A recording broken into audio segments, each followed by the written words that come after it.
let us try. Let us try to go deeper into the quality by understanding the basics of statistics. For that purpose, I want all of you to be interactive with me. So I'm showing you some slide here, and the slide actually is nothing but a ring of fire. And now what I want is, I want all of you to jump inside the ring of fire, and then you must come out safely on the other side. You know, the ring of fire, it is burning at the boundary. And now tell me, where will you execute your jump, right? So you get my question? I want all of you to jump inside the ring of fire and tell me what is your preferred point. And it is a circle here. Middle. Middle. Middle. Middle. Okay. Any other option? Anyone else? All of you, please do try to answer today throughout the session. It won't be like yesterday. You need to interact with me to really understand, because I am going to talk to you on the statistics also, not at the outline, right? So I could see Harshid suggesting a middle. And I think you are making me to read from the chat. Vinod Kumar says he will jump in the center. Kavi Arsan, right? And now, absolutely right. You all of you wanted to jump through the center of the ring of fire. If I ask you the reason, why do you want to jump through the center of the ring of fire? I hope all of you will tell me that center is the point where the temperature is very low. Am I right? That means the risk associated is very, very low at the center of the ring of fire. And so you wanted to jump through the center of the ring of fire. And this is called central tendency. This is called central tendency. So in any business process also, there will be a point, where the risk is very minimum. You have to make sure the central tendency of your process is around the low risk point, right? All right. So now what I do is, I know jumping through the a particular point is always difficult. So I'm going to give you some tolerance, right? So point has now become a circle. And now earlier one particular jump you made it. One jump you made it through the center. And now when I want you to jump continuously 10 times in 10 minutes, will you be able to make all 10 jumps inside the white color circle? Come on. You just have to now make 10 jumps repeatedly in 10 minutes. Is it possible? No, sir. Okay. No, sir. Okay. That means it's difficult. It's not no. Maybe all 10 times you may not jump properly, but maybe few occasions you may come out of the white color circle. And now you are in the yellow color zone. Now what happened? Your risk of being hit by the temperature is increased. Am I right? Yes. Yes, sir. Suppose when I want you to jump, let's say 100 times, then what will happen? Some of your jumps might even go beyond the yellow zone. Now you are in the orange zone, and now you will start feeling the temperature. So this is called the inconsistency. Initially you were capable. You are able to make one jump perfectly inside the circle.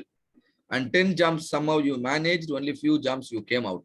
But when there are 100 jumps, when I ask you, probably there will be several jumps you will be making in the orange zone and increasing your risk of being hit by the temperature. And this is called inconsistency. So not only jumping process, in your business process also, there are two things always important. One is your capability. What is your capability? Your ability to jump through the white circle, the target zone. The other thing is consistency. What is consistency? Whether it is one jump or 10 jump or 100 jump. If you can make all 100 inside the white circle, then you are consistent. So you need to measure both, right? And your ability or your tendency to jump through the center, that is called the central tendency. You need to understand where is your central tendency. You can understand the central tendency in any process by calculating a statistical parameter called mean or average. By calculating a statistical parameter called mean or average. So we often calculate the average. Simply we collect data, add the data and divide by the number of data, we get the average. So what is this average is telling us? Average is telling us what is your central tendency and where should be your central tendency should lie. Your central tendency should lie at the target zone. What is the target zone? The customer requirement, right? And similarly, your consistency can be understood by measuring another statistical parameter called variation. What is this variation? If the distance from the center, suppose say, imagine you are in the yellow zone and now your distance from the center is slightly increased. When you come to orange, now it is more. So as your distance from the central tendency keeps on increasing, the standard deviation will also keep on increasing. So higher standard deviation means higher inconsistency or higher risk, or lower standard deviation means you are consistent and your risk is minimized. If you can manage both, you continuously you produce output at the target and then you do it consistently. If you can do both, then all the products you are producing will be accepted by your customer. Hope all of you are able to understand on this. If there are any questions, you can ask me. So what is that your average is telling you? Average is telling you whether your process is centered properly on the target or not. You can again connect this with another simple example. Imagine you want to shoot a target. You have a gun in your hand, and all of you could have played this game of shooting balloons in beach. There are several color balloons available on the board. Now you want to hit the yellow color balloon. And now the first thing important is you should hold the gun in the correct position. Am I right? You should hold the gun in correct position. Whether you are holding the gun in the correct position or not, and that is what you are actually measuring by central tendency. Your average will tell you, are you holding the gun correctly or not? Number two, though you hold the gun correctly, does it mean you are shooting the gun correctly? It depends on your performance. So how do you shoot? Once you hold the gun correctly, and then if you hit the yellow color balloon repeatedly, and if you can do it repeatedly, and that reflects your consistency in shooting the target, and this consistency is measured by the standard deviation. If standard deviation is low and average is on the target, now every time you release a bullet, it will hit the target. Similarly, every unit you produce from your factory or from your manufacturing facility will be accepted by your customer. All that you need to do is just take care of the average and take care of the standard deviation. Average should be on the target. Standard deviation should be as low as possible. All right. And now, moving on further, what is standard deviation? Standard deviation tells you how close or how far the values of the data set are in relation to the mean. What is mean? The central tendency. So if you have a set of data, what is the distance of each data from the central tendency? This is what you are measuring in terms of standard deviation. And this is the formula which all of you could have studied in your 7th standard while in the schooling. So square root of summation of x minus x bar the whole square divided by n minus 1. Where what is x bar? Can you tell me what is x bar?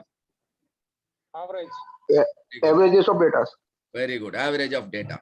And n is the number of data and x is the individual data. Simply use this formula, you will get your standard deviation. Now, how is it going to be helpful? In order to use the standard deviation in your decision making, you should understand a distribution called standard normal distribution or normal distribution. And look here, I'm showing you a triangle here, right? It is a kind of triangle. You are seeing a center line. When I draw a center line here, Can you see your triangle is divided into two equal parts? The right side one triangle and left side one triangle. Am I right? Yes, sir. Yes, sir. Yes, sir. So if the total area is divided into two parts, so right side area is half, left side area is half. This is what I have written as 0.5 and 0.5. Now I remove this triangle and you are seeing a kind of bell shape. Half of the bell shape is visible on the right side and another half of the bell shape is visible on the left side. And can I say this bell shaped curve is also symmetrical at the center? Can I say like that? Is it symmetrical at the center? Yes or no? Yes. Yes. Yes. If I draw a line here at the center, that line will divide my curve into two halves, right? And this is one property of a normal distribution, bell-shaped distribution. There are a few more properties which you need to actually learn as you progress with your belt level. But right now, the first property of normal distribution, what you learned is the center, which is the mean, will divide your data into two halves. All right. And then with the data, you calculate the standard deviation sigma. Now, what to do with the standard deviation sigma? And now the center is mu. Now you move away from the center to the right. You move away from the center to the right. You are moving like this. Now you are here. You are here. The distance of this particular point is 3 sigma units away from the center. Same way, I want you to move to the left from the center by a distance equal to 3 sigma. Now you are here. Now this is called, these points are called 3 sigma limits. And now once you come to this level and look here, the percentage of points, the percentage of data points that will fall inside your 3 sigma limit will be 99.73. All of you are able to understand this? I will also prove this, but do you understand the meaning of the statement I am making? You have a set of data, maybe 100 data or 1000 data or whatever number of data. What I want is I want you to calculate mean. I want to calculate standard deviation. After, from the mean, you move to the right by a distance equal to 3 sigma. So this point is mu plus 3 sigma. Same way from the mean, you move to the left and now it is mu minus 3 sigma. And now you have understood the process extremities. Understood the process extremities, or you can call them the 3 sigma limits. The 3 sigma limits are also called as process control limits. Process control limits are the points at a distance of 3 sigma units from the center. And now you will be happy to see 99.73% of the data you have used lying inside the control limit. Is that clear to all of you? Yes? Yes, sir. Yes. Very good. So there are two properties of normal distribution we have learned here. One is curve is symmetrical at the center and 99.73% of the points will lie inside 3 sigma limits, and 3 sigma limits are called the extremities, very often in statistics, they are called as process control limits. In manufacturing industry, in business, control limits are considered to be the worst outputs you may produce. The worst output you may produce. And the best output will be here, mu. The best output will be here at the mu. If you consider mu as the best output, then worst output on the right side is mu plus 3 sigma, and the worst output on the left side is mu minus 3 sigma. And we also learned one property of it. Now, let's see how can we calculate standard deviation. And let us also try to understand the property of normal distribution with this example. Imagine I've been doing this white belt program for years, several years, and a lot of people